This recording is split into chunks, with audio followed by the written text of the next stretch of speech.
Hello Edexcel students, a massive well done from me. You've got through paper 1 and paper 2, lovely exams so far. You've done a great job to get those out the way. They're the biggies, but there's still paper 3 to come. You want to end with a bang, finish with a flourish, feeling great after paper 3 is done. Now paper 3 is another great paper. It's a real chance for further gain. So even if you think paper 1 and paper 2 haven't quite gone as well as you would like, paper 3 is a great chance to increase your marks and get that grade up to where you want it to be. If paper 1 and paper 2 have gone really well, paper 3, an awesome chance to solidify that progress, solidify that final grade, and like I say, finish with a flourish, finish with high confidence. So in that regard, you want to be preparing really well for paper 3, not being complacent, not being lazy in this final bit of time that we have. To be focusing hard is the key, preparing well is the key.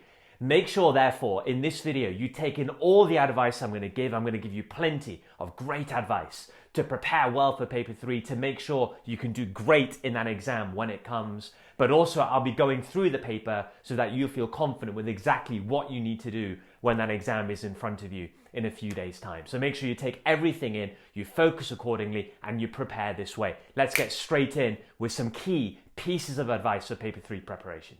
The first piece of advice, guys, big advice here, is don't get too wound up with predictions. Don't have a mindset where you're obsessed with predictions for the big essays in paper 3. It's a waste of time. You could be digging your own grave simply because no one can predict what these questions are going to be. Edexcel in the past have gone very narrow. Sometimes they've gone more open, and they can assess anything because it's a micro and macro paper, isn't it, paper 3? So don't get wound up. You're probably going to get it wrong. You'll be digging your own grave. And also, you don't need to worry about predictions because now your big 25 markers are all going to be linked to extracts that are going to help you a lot. Your points can be driven from the extracts, but also you've been given the pre-release information. So you know that if you focus your mind on content mastery of all of that, you're going to be ready for any 25 marker that comes your way, any essay that comes your way. So predictions are a waste of time. Just focus on content mastery and preparing well, as this video is going to guide you.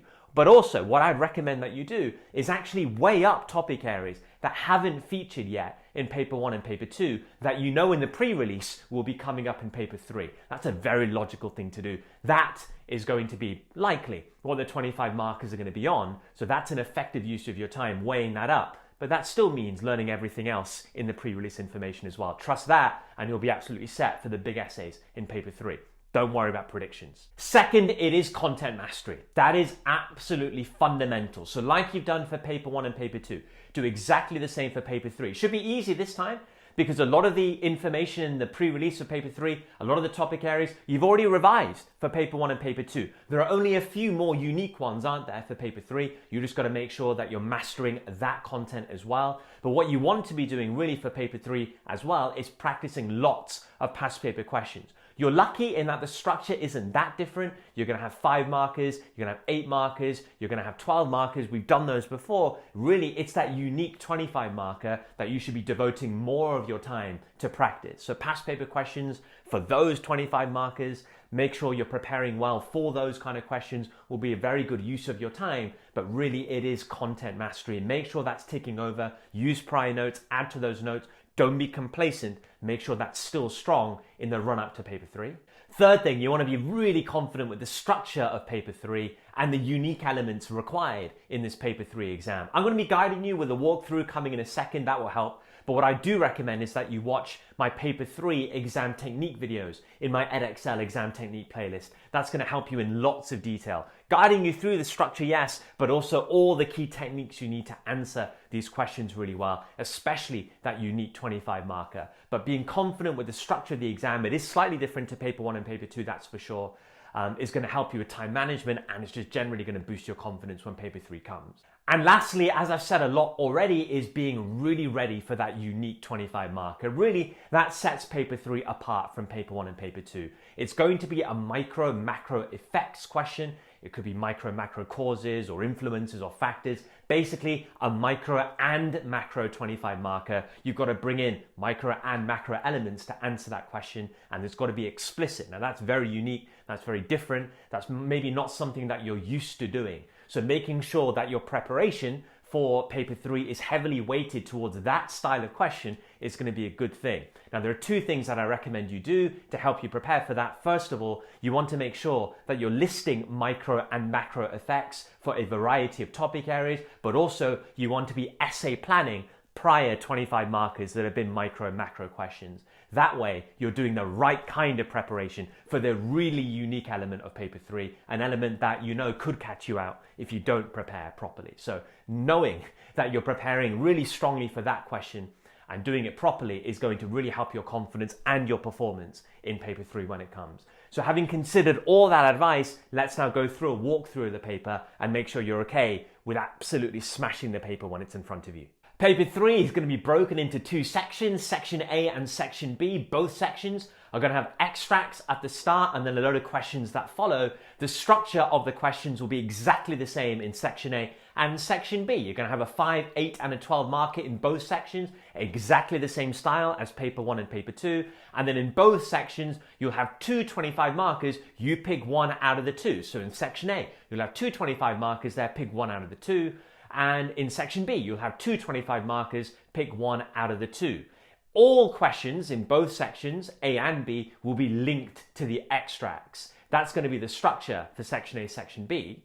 The order of the questions will follow the order of the extracts. So just like my recommendation in paper 1 and paper 2, I recommend that you read the extracts when you need them to answer your questions. So as the questions come, you'll naturally be going through the extracts. So don't allocate time separate to answering questions just to read through all the extracts. Simply read through them as you need them. In that regard, your reading time for the extracts is within the time of you answering the question like it was in paper 1 and paper 2. The 5, 8 and the 12 marker in Section A and Section B will be exactly the same style as the 5, 8 and the 12 you've already done in paper 1 and paper 2, literally the same. So the same techniques, the same way to use the extracts. Hopefully the extracts can drive the points that you need. You can then add the economic theory to that in your answer. You should be absolutely fine. Again, it should be a marker minute for these questions. So 5 minutes for the 5, 8 minutes for the 8, 12 minutes for the 12.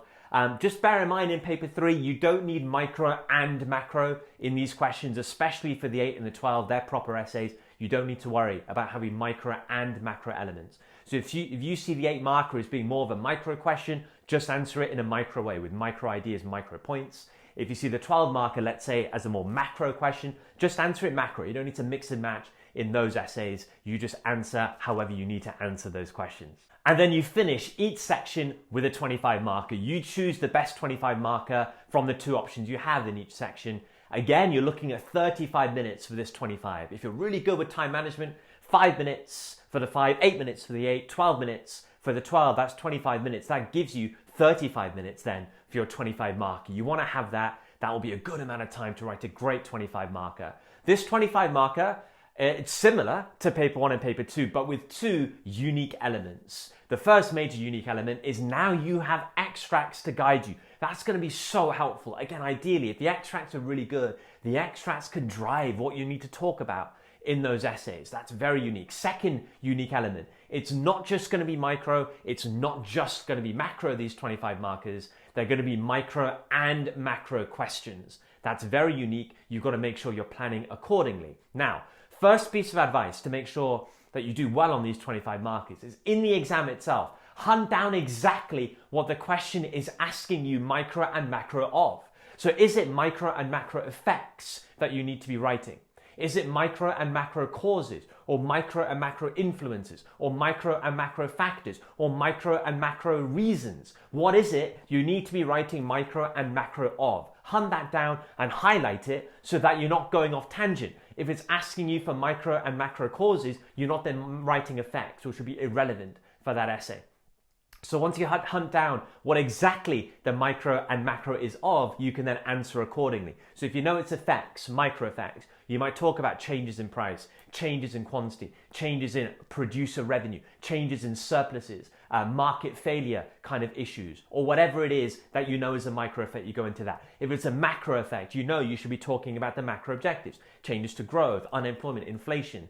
Maybe it's changes to the current account position or government finances, or inequalities, right? You know exactly then what you need to be talking about. But if it's something different, factors, reasons, causes, then you know you've got to be talking about other things. So that's key tip number one. And second of all, you need to be revising appropriately to smash this 25 marker, preparing well so you can write this 25 marker really well. Now to do that, what you need to be doing is writing down all the topic areas in the paper 3 pre-release that could be micro and macro topic areas. Write them all down. To help you, I have a video about all the topic areas that could be micro or macro. Go and check that out. Write down all the relevant ones for the paper 3 pre-release. And then for all those topic areas, you should be listing down your micro effects and then your macro effects or your micro causes, macro causes, etc., depending on what kind of micro and macro question that could be. It's all been guided nicely for you in that video. Go check it out and write down all those topic areas and then list your micro and macro effects or causes or factors or whatever it could be. That is unbelievably good revision advice because then your brain is going to be ticking. You're going to be comfortable talking about micro and macro. Even if you think a topic area is more micro, your brain's going to be ticking over with macro ideas. If you think a certain topic area is more macro, your brain's going to be ticking over with micro ideas. You want that to be natural so that whatever the question is on the exam day itself, you're able to do the same kind of technique, bring in micro and macro ideas very, very simply. In terms of the structure of that 25 marker, exactly the same structure that you followed when writing your 25 markers in paper 1 and paper 2. Absolutely. The only slight difference that I would say is that when you're writing your analysis paragraphs, make it explicit what you're trying to do. So maybe you can start by saying one micro effect is, or one macro effect is. Be explicit like that, and then go off and continue your writing as you're used to doing. Evaluation of these micro macro effects is just like normal. So if you're writing a micro effect, you don't need to evaluate with macro or something. Evaluate as normal in the usual way. It's your analysis paragraphs. They're going to be very distinctly either micro or macro. That's what you're looking to do. So keep it simple, same structure. Just make sure in your revision, you're writing micro, macro effects or whatever it is that's relevant for all the topic areas you know could be micro, macro topic areas in paper 3 from the pre-release given to you. And that, guys, is all the advice that you need, advice so that you can prepare perfectly for paper 3. Bear in mind all the unique paper 3 exam technique videos that are already on the channel. Go and watch those, as well as all of the incredible videos to help you with that 25 marker that I've already talked about. I've also gone through loads of different micro macro effects for a variety of micro macro topic areas. You have to check those out. There's going to be more coming from me in that regard as well. Check those videos out when they're released and just make sure you're preparing hard. No complacency for paper 3, working hard. We want to end with a bang and smash that final exam so you're feeling great when results day comes, all right? Work hard, stay with me on social media, use everything that I'm giving you, use all the guidance, and do great for paper 3. I know you will. Thank you for watching, guys. I'll see you in future videos.